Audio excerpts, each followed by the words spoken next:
Hello, everyone. I'm back. Hey, if you're enjoying my teachings, I would ask that you please like and subscribe. It will help me a lot. We are going to do Matthew chapter 2. And like I said the other day, I will not be reading the whole thing. At least I am going to try not to.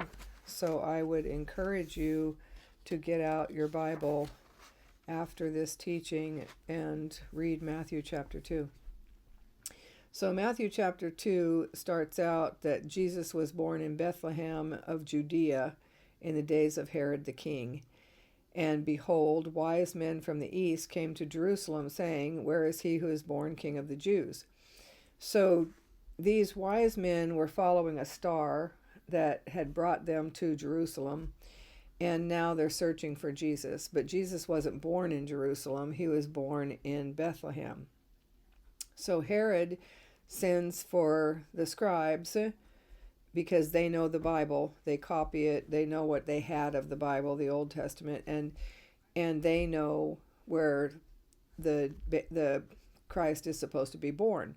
So they have a lot of head knowledge. They knew exactly. They told him right away that he was to be born in Bethlehem, and that it was from a prophecy that is in Micah 5:2, that he would be born in Bethlehem.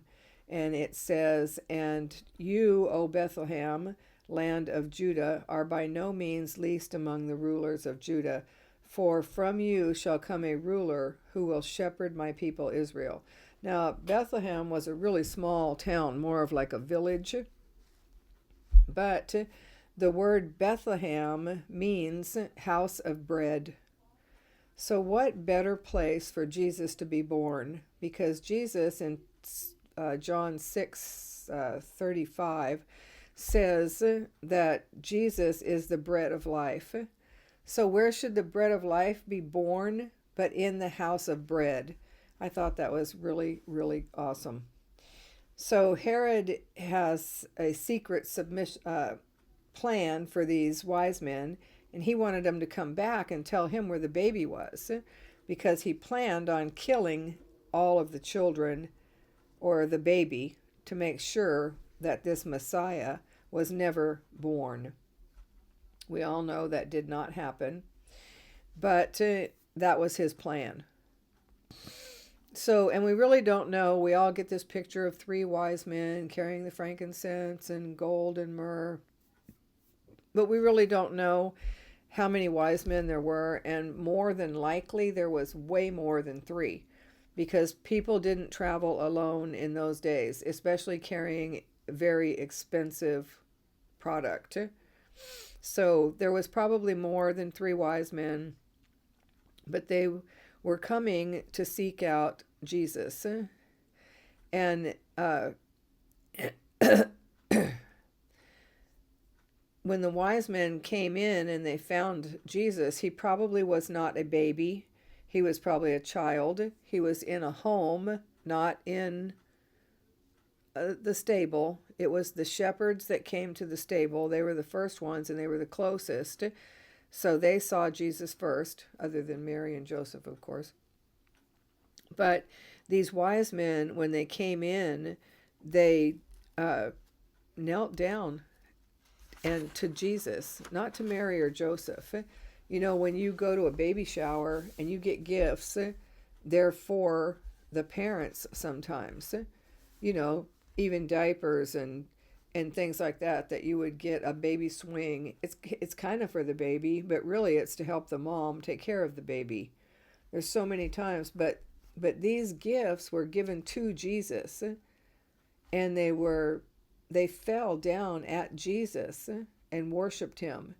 And another interesting thing is that Mary and Joseph did not stop them. They didn't say, "Hey, wait a minute, he's just a kid," you know. They knew their Bible, they knew. And yet they marveled. It says that Mary saw all of these things and she pondered them in her heart. It says that a lot. In other words, it's like something that keeps ruminating in your mind. You keep it there on purpose because you don't want to forget about it. So now, when the wise men returned, and these wise men too were probably from Babylon, not certain, but in Daniel's day, Daniel was one of the wise men in Babylon. So he undoubtedly told everyone about God, because he did tell Nebuchadnezzar about God. So he probably shared his faith with everyone around him, just like we should be doing. He shared his faith, and these wise men over the years were watching for the Messiah to be born that Daniel had talked about.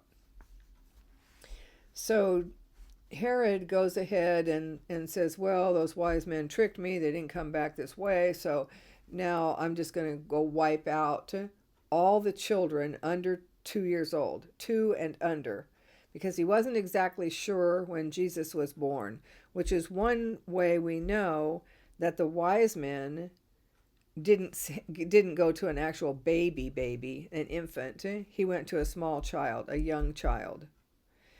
And Herod sent out that decree to kill the babies.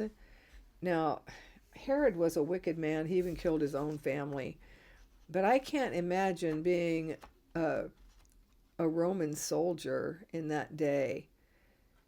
And, like later when Jesus goes out to teach and stuff, and the Roman centurion comes up and says, my servant is sick, and I know that you can heal him.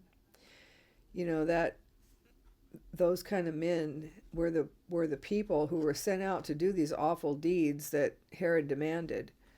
And I can't even imagine. I can't imagine what it would have been like. But I guarantee you, it was not easy.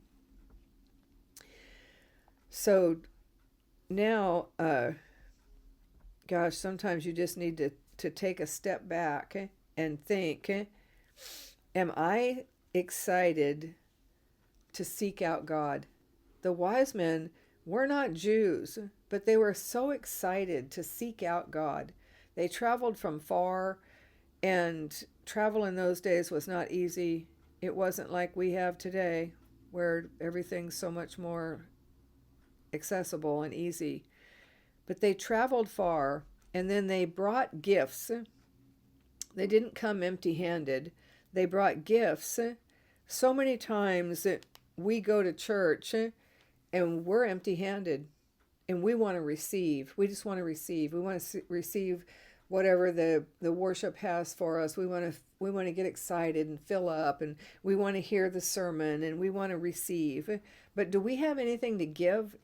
Do we come with our hands full of frankincense, myrrh, and offer it to Jesus, and gold? Do we bring something to church every time as an offering to Jesus? Because really, we don't have nothing to give him. We have only our hearts to give him. But we need to be a giving people, because he gives everything to us. So we should be giving in return. And the faith of the wise men. Do we have the faith of those wise men who weren't even Jewish and hadn't even heard that much about God? But they had enough faith to know that this child that was born was special, and that God had directed them with a star to this child. It was that important that God directed these wise men to that child. Can you see God's divine protection on display in that chapter? Can you see how he took Joseph and Mary out of Bethlehem because Herod was going to kill the children, and he wasn't going to allow Jesus to be killed? God's protection is on your life if you are just seeking him for everything. You trust him for everything, and he will give you everything. He will meet your needs. So in a dream, Joseph is told to go ahead now and return to Israel, that Herod had died. So he gets ready to go, but then he hears that Herod's son, Archelaus, is ruling. And he knows that Herod's son, more than likely, is just as wicked as Herod. but he does leave Egypt, and he has another encounter where God sends an angel to him and tells him, "Don't be afraid. This is a warning. This is a warning. You need to obey God and not be afraid of man." So this angel tells him, and he's obedient, and he goes back to Jerusalem, to Israel, I mean, and to Nazareth, where he was originally from, and he stays there. And that brings us to the end of chapter 2. So read chapter 2, see what you can pick out of there that looks different than maybe what I did. Give me comments, ask questions, whatever you want. And I'll see you later in chapter 3.